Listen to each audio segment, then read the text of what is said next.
Joker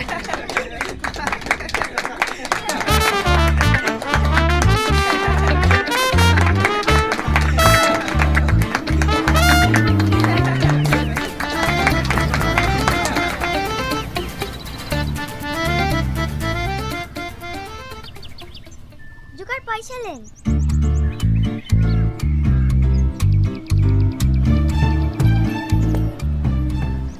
কি ব্যাপার, dress খুলছেন যে? আর খেলা দেখাবেন না? না, আমি আর খেলা দেখাবো না।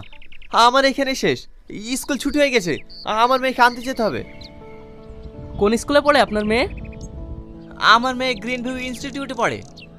আরে বাহ, এ তো খুব দারুণ ব্যাপার। আমার মেয়েও তো ওই স্কুলে পড়ে, কিন্তু ওই স্কুলে তো অনেক খরচা। আমরা চালাতেই তো হিমশিম খেয়ে যায়, কিন্তু আপনি এত খরচা বহন করেন কিভাবে? এই যে একটু আগে দেখলেন না, মানুষকে নিয়ে চেয়ে হাসিয়ে যে উপার্জনটুকু হয়, ওতেই খেয়ে না খেয়ে আমার